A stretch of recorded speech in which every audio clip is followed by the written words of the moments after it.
श्रीगुरुभ्यो नमः। श्रीयरसगाङ्गेयनुतकौन्तेयवन्दितचरणकमलदलाय ताम्बकरूपचिन्मय देवकीतनया राय रघुकुलवर्य भूसुरप्रिय सुरपुरनिलय ಚೆನ್ನಿಗರಾಯ ಚತುರೋಪಾಯ ರಕ್ಷಿಸು ನಮ್ಮನ ನವರತ. 26ನೇಯ ಪದ್ಯ. ಸಾಗರನ ಮಗಳರಿಯದಂತೆ ಸರಾಗದಲ್ಲಿ ಸಂಚರಿಸುತ್ತಿಹೆ, ಉದ್ಯೋಗವೇನು ನಿಮಿತ್ತ ಕಾರಣವಿಲ್ಲ ಲೋಕದಲ್ಲಿ. ಭಾಗವತರಾದವರ ಸಲಹುವನಾಗಿ ಸಂಚರಿಸುವುದು ಈ ಭವಸಾಗರದಿ ಮುಳುಗಿಸದೆ ರಕ್ಷಿಸು ನಮ್ಮನ ನವರತ. ಗುರುಗಳು ಅದ್ಭುತವಾಗಿ ಪ್ರಾರ್ಥನೆಯನ್ನ ಮಾಡ್ತಾರೆ, ಸುಂದರವಾದ ಪ್ರಾರ್ಥನೆ. ಸಾಗರನ ಮಗಳು, ಸಾಗರ ಅಂದ್ರೆ ವರುಣದೇವರು, ವರುಣದೇವರ ಮಗಳು ಅಂದ್ರೆ ಮಹಾಲಕ್ಷ್ಮಿ.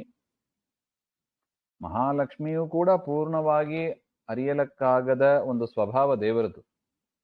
ಆ ರೀತಿಯಲ್ಲಿ ನಿನ್ನ ವ್ಯಾಪಾರ ನಡೆದಿದೆ. ದೇವರ ವ್ಯಾಪಾರ ಹೇಗಾಗಿದೆ, ವ್ಯಾಪಾರ ಅಂದ್ರೆ ಇದೇನೋ ಬಿಸ್ನೆಸ್ ಅಂತ ತಿಳ್ಕೋಬಾರದು. ವ್ಯಾಪಾರ ಅಂದ್ರೆ ದೇವರ ಕ್ರಿಯೆಗಳು ಅಂತ ಅರ್ಥ. ದೇವರ ವ್ಯಾಪಾರಗಳು ಲಕ್ಷ್ಮಿಗೂ ಪೂರ್ಣವಾಗಿ ಅರಿಯಲಾಗದೆ ನಡೆದಿದೆ ಹಾಗೆ.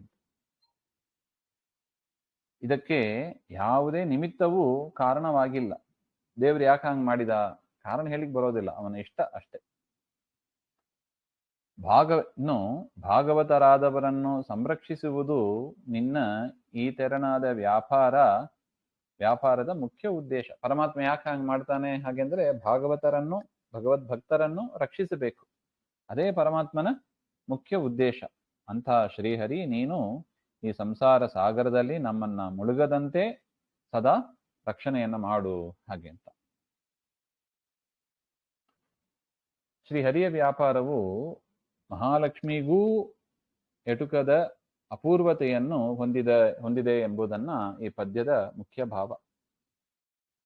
ಮಹಾಲಕ್ಷ್ಮಿ ಯದ್ಯಪಿ ಅಕ್ಷರ ಪುರುಷಳು ಅಂತ ಪ್ರಸಿದ್ಧ.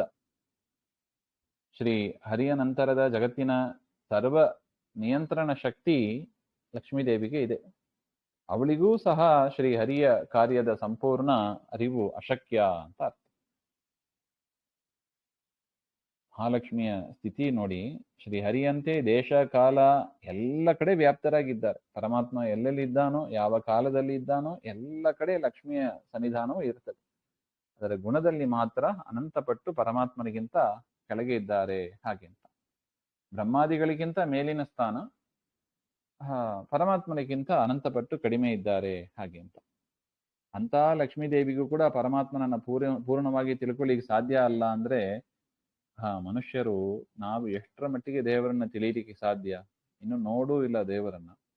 ಸದಾ ನೋಡ್ತಾ ಇರತಕ್ಕ, ದೇಶಕಾಲದಿಂದ ಜೊತೆಗೇ ಇರತಕ್ಕ ಲಕ್ಷ್ಮೀದೇವಿಗೂ ಅರ್ಥವಾಗದ ದಿವ್ಯ ಚರಿತ್ರೆ ಪರಮಾತ್ಮನದ್ದು ಅಂತ ಆದ ಮೇಲೆ ನಮ್ಮ ಪಾಡು ಏನು ಅಂತ ನಾವೇ ಊಹೆ ಮಾಡ್ಕೋಬಹುದು. ಅಂಥ ಅದ್ಭುತವಾದ ಪರಮಾತ್ಮನ ಮಹಿಮೆ.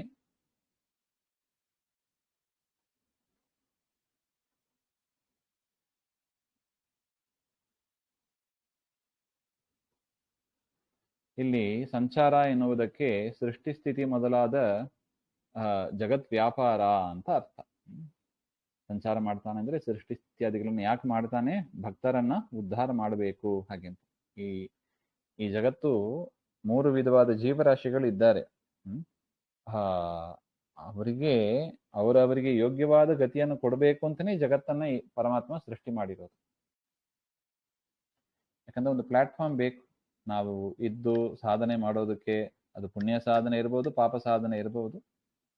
3 ವಿಧ ಜೀವರಾಶಿಗಳಿಗೂ ಕಾಮನ್ ಇದೆ. ಅವರವರು ಸಾಧನೆ ಮಾಡಿ ಅವರವರಿಗೆ ಯೋಗ್ಯವಾದ ಗತಿಯನ್ನ ಅವರ ವತಿಯಿಂದ ಮಾಡಿಸಿ ಪರಮಾತ್ಮ ನಮಗೆ ಅನಿಸ್ತದೆ ನಾವೇ ಮಾಡ್ತೀವಿ ಹಾಗೆ ಅಂತ.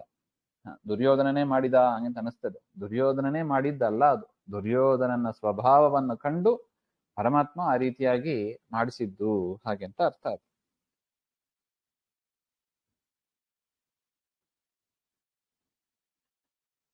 ಅದರಿಂದ ಅವರವರಿಗೆ ಸ್ವರೂಪದ ಲಾಭ ಇದೆ. ಆ ರೀತಿಯಾಗಿ ಪರಮಾತ್ಮ ಈ ಪ್ಲಾಟ್ಫಾರ್ಮ್ ಅಲ್ಲಿ ಇಟ್ಟಿದ್ರಿಂದ ಜೀವರಿಗೆ ಏನ್ ಲಾಭ? ದೇವರಿಗೆ ಯಾವ ಲಾಭವೂ ಇಲ್ಲ. ಜೀವರಿಗೆ ಅವರವರ ಸ್ವರೂಪದ ಅಭಿವ್ಯಕ್ತಿ ಆಗ್ತದೆ ಹಾಗೆ ಅಂತ ಆ ಒಂದು ಲಾಭ ಇದೆ. ಅದರಿಂದಲೇ ನಿಮಿತ್ತ ಕಾರಣ ಅಂತ ಹೇಳಿದರು. ಅನಿಮಿತ್ತ ಉಪಕಾರಿ ಪರಮಾತ್ಮನಿಗೆ ಯಾವ ನಿಮಿತ್ತವೂ ಇಲ್ಲದೆ ಈ ಉಪಕಾರವನ್ನ ಮಾಡ್ತಾ ಇದ್ದಾನೆ.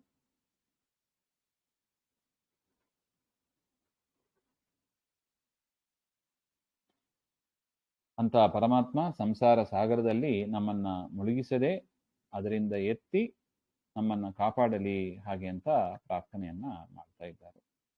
ಶ್ರೀಮದ್ ವೇಷ ಆತ್ಮನಸ್ತು.